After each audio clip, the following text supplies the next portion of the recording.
Friends, ಎಲ್ಲರೂ ಹೇಗಿದ್ದೀರಾ? ನಾನು ಕೂಡ ತುಂಬ ಚೆನ್ನಾಗಿದ್ದೀನಿ. ನೀವೆಲ್ಲರೂ ತುಂಬ ಚೆನ್ನಾಗಿದ್ದೀರಾ ಅಂತ ಇವತ್ತಿನ ವಿಡಿಯೋ ಸ್ಟಾರ್ಟ್ ಮಾಡೋಣ. ಇವತ್ತೊಂದು ಡೈಲಿ ರೊಟೀನ್ ಅಂದ್ಕೊಬೋದು. ಇವತ್ತು ಮನೆಯಲ್ಲಿ ನಾನು ಸಿಂಪಲ್ಲಾಗಿ ಯಾವ್ಯಾವ ಕೆಲಸ ಯಾವ್ಯಾವ ಟೈಮಲ್ಲಿ ಮಾಡ್ಕೊಳ್ತೀನಿ ಅಂತ, ನನ್ನ ಫ್ರೀ ಟೈಮಲ್ಲಿ ನಾನು ಏನು ಮಾಡ್ಬೋದು ಅಂತ ಈ ವಿಡಿಯೋದಲ್ಲಿ ಬರ್ತಾ ಇದೆ.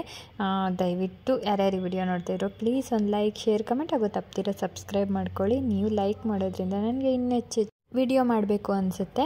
ಹಾಗೆಯೇ ಇವತ್ತಿನ ಬೆಳಗ್ಗೆ ಬಂದು ತಿಂಡಿಗೆ ರೆಡಿ ಮಾಡ್ಕೊಳ್ತಾ ಇದ್ದೀನಿ. ಡೈರೆಕ್ಟಾಗಿ ತಿಂಡಿ ಮಾಡೋದಕ್ಕೆ ಬಂದುಬಿಟ್ಟೆ. ಸ್ವಲ್ಪ ಲೇಟಾಗಿ ಎದ್ಬಿಟ್ಟೆ. ಇವತ್ತು ಒಂದು 6:30 ಟೈಮ್ ಆಗೋಗ್ಬಿಟ್ಟಿತ್ತು. ಎದ್ದು ಅಡುಗೆ ಮನೆಗೆ ಬರೋಷ್ಟರಲ್ಲಿ 6:45 7 ಗಂಟೆ ಆಗೇ ಹೋಯಿತು. ಅದಕ್ಕೋಸ್ಕರ ಸಿಂಪಲ್ಲಾಗಿ ಫ್ರೈಡ್ ರೈಸ್ ಮಾಡ್ಕೊಳ್ಳೋಣ ಅಂದ್ಬಿಟ್ಟು ಈರುಳ್ಳಿ, ಕ್ಯಾಪ್ಸಿಕಮ್ಮು, ಕ್ಯಾರೆಟು ಮತ್ತು ಎಲೆಕೋಸು, ಬೆಳ್ಳುಳ್ಳಿ ಎಲ್ಲ ಕಟ್ ಮಾಡಿ ಒಂದು ಕಡೆ ಇಟ್ಕೊಂಡಿದ್ದೀನಿ. ಆನಂತರ ಒಂದು ಬಾಣಲಿಗೆ ಸ್ವಲ್ಪ ಎಣ್ಣೆ ಹಾಕ್ಕೊಳ್ತಾ ಇದ್ದೀನಿ. ಇದಕ್ಕೆ ಬೆಳ್ಳುಳ್ಳಿ ಹಾಕ್ಕೊಳ್ತಾ ಇದ್ದೀನಿ. ಸಣ್ಣಗೆ ಕಟ್ ಮಾಡ್ಕೊಂಡಿರೋ ಬೆಳ್ಳುಳ್ಳಿ ಹಾಕ್ಕೊಂಡ್ರೆ ತುಂಬ ಚೆನ್ನಾಗಿರುತ್ತೆ.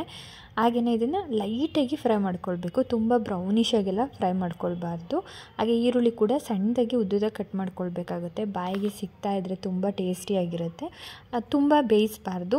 ಒಂದು 75% ಬೇಯಿಸ್ಕೊಳ್ಬೇಕಾಗುತ್ತೆ. ಆನಂತರ ಬೀನ್ಸು, ಕ್ಯಾಪ್ಸಿಕಮ್ಮು, ಕ್ಯಾರೆಟು, ಎಲೆಕೋಸು ಇಷ್ಟು ಹಾಕ್ಕೊಳ್ತಾ ಇದ್ದೀನಿ. ನಿಮ್ಮ ಹತ್ರ ಬೇರೆ ಯಾವುದನ್ನ ತರಕಾರಿ ಇದ್ದರೂ ಕೂಡ ಇದಕ್ಕೆ ಆ್ಯಡ್ ಮಾಡ್ಕೊಳ್ಬೋದು. ತುಂಬ ಚೆನ್ನಾಗಿರುತ್ತೆ. ಎಷ್ಟು ತರಕಾರಿ ಹಾಕಿದ್ರೂ ಫ್ರೈಡ್ ರೈಸ್ಗೆ ತುಂಬ ಚೆನ್ನಾಗಿರುತ್ತೆ. ಹಾಗೆ ಮೇಯ್ನಾಗಿ ಏನೂ ಇಲ್ಲ ಅಂದ್ರೂ ಕ್ಯಾರೆಟು, ಬೀನ್ಸ್ ಕೂಡ ಹಾಕ್ಕೊಳ್ಬೋದಾಗುತ್ತೆ. ಆನಂತರ ಚೆನ್ನಾಗಿ ಇದನ್ನೆಲ್ಲ ಫ್ರೈ ಮಾಡ್ಕೊಳ್ಬೇಕು. ಇದು ಅಷ್ಟೇ 75% ಬೇಯಿಸ್ಕೊಳ್ಬೇಕಾಗುತ್ತೆ. ತುಂಬ ಚೆನ್ನಾಗಿ ಬೇಯಿಸ್ಕೊಳಕ್ಕೆ ಹೋಗಬಾರ್ದು. ತರಕಾರಿಗಳ್ನ ಕ್ರಂಚಿಯಾಗಿದ್ರೇ ಚೆಂದ. ಆನಂತರ ಇದಕ್ಕೆ ಟೊಮೆಟೊ ಸಾಸು ಮತ್ತು ಸೋಯಾ ಸಾಸು, ಹಾಗೆ ಅಚ್ಚ ಖಾರದ ಪುಡಿ, ಸ್ವಲ್ಪ ಗರಂ ಮಸಾಲೆ ಹಾಕ್ಕೊಂಡು ಚೆನ್ನಾಗಿ ಫ್ರೈ ಮಾಡ್ಕೊಂಡಿದ ನಂತರ ಒಂದು 5ರಿಂದ 10 ನಿಮಿಷ ಇದನ್ನು ಫ್ರೈ ಮಾಡ್ಕೊಂಡ್ರಾಯ್ತು. ತುಂಬ ಬೇಗ ಆಗೋಗ್ಬಿಡುತ್ತೆ. ಒಂದು 10-15 ನಿಮಿಷದೊಳಗಡೆ ಇದು ಗೊಜ್ಜು ರೆಡಿಯಾಗಿ ಹೋಗ್ಬಿಡುತ್ತೆ. ಆನಂತರ ರೈಸ್ ಮಾಡಿಟ್ಕೊಂಡಿದ್ದೆ. ಅದಕ್ಕೆ ರುಚಿಗೆ ತಕ್ಕಷ್ಟು ಉಪ್ಪು ಹಾಕ್ಕೊಂಡು ಕ್ಲೀನಾಗಿ ಮಿಕ್ಸ್ ಮಾಡಿಕೊಂಡು ಲಾಸ್ಟಿಗೆ ನಾನು ಸ್ವಲ್ಪ ಕೊತ್ತಂಬರಿ ಸೊಪ್ಪು ಹಾಕ್ಕೊಳ್ತಾ ಇದ್ದೀನಿ. ತಿಂಡಿ ಅಂತೂ ತುಂಬ ಟೇಸ್ಟಿಯಾಗಿ ಕೂಡ ಬಂದಿತ್ತು. ಈಗ ತಿಂಡಿ ಎಲ್ಲ ಮಕ್ಕಳಿಗೆಲ್ಲ ಕೊಟ್ಟು ಬಾಕ್ಸೆಲ್ಲ ಪ್ಯಾಕ್ ಮಾಡಿದ ನಂತರ ನಾನು ಕೂಡ ಫ್ರೆಶ್ ಅಪ್ ಆಗಿ ಬಂದೆ. ಅಷ್ಟರಲ್ಲಿ ಆಂಟಿ ಕೂಡ ಬಂದರು. ಎಲ್ಲ ಕೆಲಸ ಮುಗಿಸ್ಕೊಂಡಿದ್ದಾಯಿತು. ನಂತರ ರಂಗೋಲಿ ಹಾಕ್ಕೊಂಡೆ. ಸ್ವಲ್ಪ ಲೇಟಾಗೆ ಇವತ್ತು ರಂಗೋಲಿ ಹಾಕಿದ್ದಾಯಿತು. ಯಾಕಂದರೆ ಬೇಗ ಪೂಜೆ ಮುಗಿಸ್ಕೊಳ್ಳೋಣ ಅಂದ್ಬಿಟ್ಟು ಬಾಗಿಲು ತೊಳೆದಿದ್ದಷ್ಟೇ ರಂಗೋಲಿ ಆಮೇಲೆ ಹಾಕ್ಕೊಳ್ಳೋಣ ಅಂತ ಬಿಟ್ಟಿದ್ದೆ. ರಂಗೋಲಿ ತುಂಬ ಸಿಂಪಲ್ ರಂಗೋಲಿ ಇದು. 5ರಿಂದ 3 ರಂಗೋಲಿ ತುಂಬ ಈಸಿಯಾಗಿ ಬಿಡಿಸ್ಬೋದು. ತುಂಬ ಜನ ಕಮೆಂಟಲ್ಲಿ ಕೇಳಿದ್ರಿ ಚಿಕ್ಕ ರಂಗೋಲಿ ತೋರಿಸಿ ತುಂಬ ಅಂತ. ಅದಕ್ಕೋಸ್ಕರ ನಿಮಗೋಸ್ಕರ ಡೈಲಿ ಒಂದೊಂದು ರಂಗೋಲಿನ ತೋರಿಸ್ತಾ ಇದ್ದೀನಿ. ತುಂಬ ಸಿಂಪಲ್ಲಾಗಿದೆ ರಂಗೋಲಿ, ನೋಡ್ಕೊಂಬನ್ನಿ.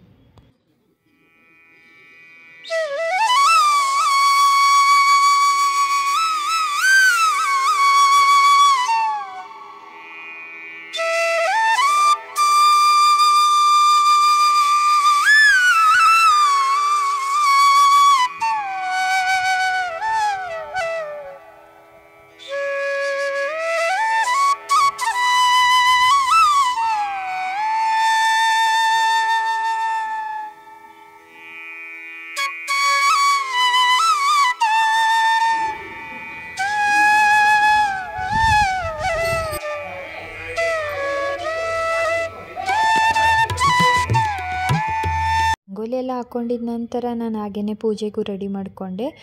ದೇವ್ರ ಸಾಮಾನು ಏನು ತೊಳೆಯೋಂಗಿರಲಿಲ್ಲ. ಎಲ್ಲ 1-2 ದಿನ ಆಗಿತ್ತು ಅಷ್ಟೇ ತೊಳೆದು. ಆನಂತರ ಹೂವು ಎಲ್ಲ ಇಟ್ಟು ಹಳೆ ಹೂವು ಎಲ್ಲ ತೆಗೆದು ಹೊಸ ಹೂವು ಇಟ್ಬಿಟ್ಟು ಪೂಜೆ ಮುಗಿಸ್ಕೊಂಡೆ.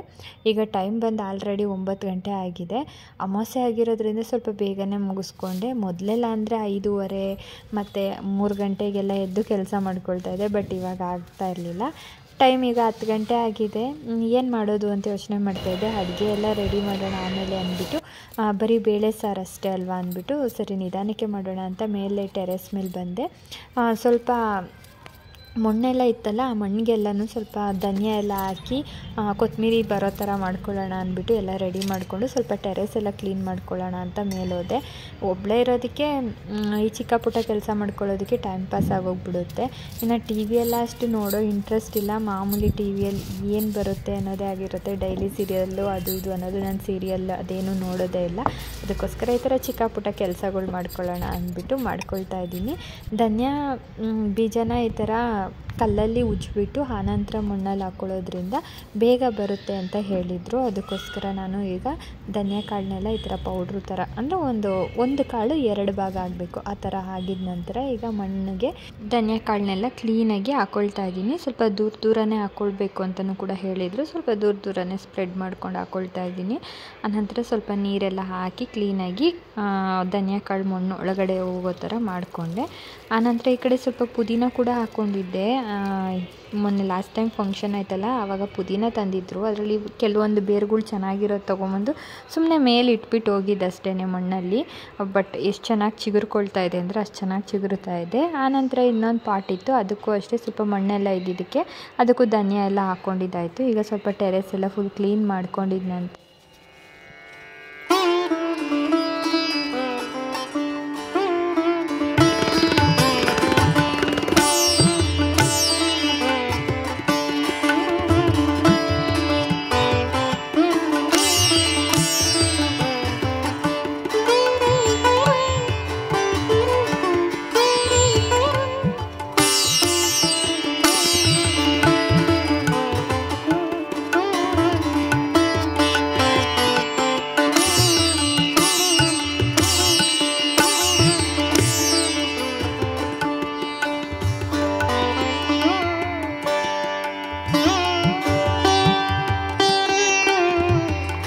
ಮೇಲೆಲ್ಲ ಟೆರೆಸ್ ಕ್ಲೀನ್ ಮಾಡ್ಕೊಂಡು ಒಳಗಡೆ ಬರೋಷ್ಟರಲ್ಲಿ 12 ಗಂಟೆ ಆಗಿತ್ತು. ಸರಿ ಇವಾಗ ಏನಪ್ಪ ಮಾಡೋದು ಅನ್ನೋಗ ರಾಜ್ಕುಮಾರ್ ಅವ್ರದ್ದು ಹಳೆ ಮೂವಿ ನೋಡ್ಬೋಣ ಅಂದ್ಬಿಟ್ಟು ನಾನು ಯೂಟ್ಯೂಬಲ್ಲಿ ಹಂಗೆ ಕನೆಕ್ಟ್ ಕೊಟ್ಕೊಂಡು ನೋಡ್ತಾ ಇದ್ದೆ. ಆನಂತರ ಒಂದು 4 ಗಂಟೆಗೆ ಕಚೋರಿ ತೊಗೊಂಡು ಬಂದರು ನನ್ನ ಹಸ್ಬೆಂಡು. ಸರಿ ಕಚೋರಿನ ನಾನು ತಿಂದೇ ಇರಲಿಲ್ಲ, ಇದೇ ಫಸ್ಟ್ ಟೈಮ್ ತಿಂದಿರೋದು. ತುಂಬ ಚೆನ್ನಾಗಿ ಬಂದಿತ್ತು, ಅಂದರೆ ತಂದು ಕೊಟ್ಟಿರೋದು ತುಂಬ ಚೆನ್ನಾಗಿತ್ತು. ಸರಿ ಇವತ್ತು ಅಮಾವಾಸ್ಯೆ ಆಗಿರೋದಕ್ಕೆ ಸಂಜೆ ಮೇಲೆ ನಿಂಬೆಹಣ್ಣ ಅಂದರೆ ಮನೆಗೆ ದೃಷ್ಟಿಯಾಗಿದ್ದರೆ ನಿಂಬೆಹಣ್ಣ ಈ ಥರ ಇಳೆ ತೆಗೆದು ಈ ಥರ ಕಟ್ ಮಾಡಿ ಅರಿಶಿನ ಕುಂಕುಮ ಎಲ್ಲ ಹಚ್ಬಿಟ್ಟು ರೈಟ್ ಸೈಡ್ ಇರೋದು ಲೆಫ್ಟ್ ಸೈಡ್ಗೆ ಇಡ್ತೀನಿ, ಲೆಫ್ಟ್ ಸೈಡ್ ಇರೋದು ರೈಟ್ ಸೈಡ್ಗೆ ಇಡೋದು. ಈ ಥರ ಮಾಡೋದ್ರಿಂದ ಮನೆಯಲ್ಲಿರೋ ದೃಷ್ಟಿಗಳು ಏನಾನ ಕೆಟ್ಟು ಒಂದು ನೆಗೆಟಿವ್ ಎನರ್ಜಿ ಇರೋದೆಲ್ಲ ಹೋಗುತ್ತೆ ಅಂತ ಹೇಳ್ತಾರೆ. ಇದನ್ನೆಲ್ಲ ಮಾಡಿದ ನಂತರ ಮತ್ತೆ ಮಂಗಳಾರತಿ ಮಾಡಿಬಿಟ್ಟು ಪೂಜೆ ಮುಗಿಸ್ಕೊಂಡು ನಂತರ ತರಕಾರಿ ತರಬೇಕಾಗಿತ್ತು. ಸರಿ ಮನೆಗೆ ತರಕಾರಿ ತರೋಣ ಅಂತ ತರಕಾರಿ ಕೂಡ ತೊಗೊಂಡು ಬಂದಿದ್ದಾಯಿತು. ಇದನ್ನೆಲ್ಲ ಈಗ ಕ್ಲೀನ್ ಮಾಡಿ ಫ್ರಿಡ್ಜಲ್ಲಿ ಎತ್ತಿಡೋಕ್ಕೆ ಬೇಕು ಟೈಮ್ ಏನಿಲ್ಲ ಅಂದರೂ ಇದನ್ನು ಮಾಡೋದಕ್ಕೆ ಒಂದು ಅರ್ಧ ಗಂಟೆನೇ ಬೇಕು. ಅಷ್ಟು ತರಕಾರಿಗಳು ಒಂದ್ಸಲಿ ಫ್ರಿಡ್ಜಲ್ಲಿ ಜೋಡಿಸಿ ಹಳೇದೆಲ್ಲ ಏನಾನ ವೇಸ್ಟ್ ಆಗಿದೆಯಾ ಇಲ್ಲ ಹೋಗಿರೋದೆಲ್ಲ ತೆಗೆದು ಅದನ್ನು ಇಡೋಷ್ಟೊತ್ತಿಗೆ ಟೈಮ್ ಆಗೇ ಹೋಗುತ್ತೆ. ಆನಂತರ ಊಟ ನಾರ್ಮಲಾಗಿ ಬೇಳೆ ಸಾರು ಮಾಡಿದ್ನಲ್ಲ, ಸ್ವಲ್ಪ ಕೋಸು ಪಲ್ಯ ಮಾಡ್ಕೊಳ್ಳೋಣ ಅಂದ್ಕೊಂಡಿದ್ದೀನಿ. ನೋಡೋಣ, ಟ್ರೈ ಮಾಡ್ತೀನಿ ಬೇಗ ಆದರೆ.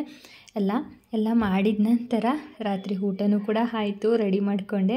ಕೋಸು ಪಲ್ಯ ಸ್ವಲ್ಪ ಮಾಡಿದೆ. ಇದನ್ನೇನು ರೆಸಿಪಿ ತೋರಿಸೋದು ಬೇಡ, ಯಾಕಂದರೆ ತುಂಬ ಜನಕ್ಕೆ ಗೊತ್ತೇ ಇರುತ್ತಲ್ವ, ಅದಕ್ಕೋಸ್ಕರ. ಓಕೆ ಫ್ರೆಂಡ್ಸ್, ಈ ವಿಡಿಯೋ ನಿಮಗೆ ಇಷ್ಟ ಇದ್ದರೆ ಪ್ಲೀಸ್ ಲೈಕ್, ಶೇರ್, ಕಮೆಂಟ್ ಆಗೋ ತಪ್ತೀರಾ ಸಬ್ಸ್ಕ್ರೈಬ್ ಮಾಡ್ಕೊಳ್ಳಿ. ಊಟ ಮಾಡೋದು ಮಲ್ಗೋದು ಅಷ್ಟೇ ಇವಾಗಿರೋ ಕೆಲಸ. ಮತ್ತು ಇನ್ನೊಂದು ಹೊಸ ವ್ಲಾಗಲ್ಲಿ ಸಿಗ್ತೀನಿ. ಟೇಕ್ ಕೇರ್, ಬಾಯ್.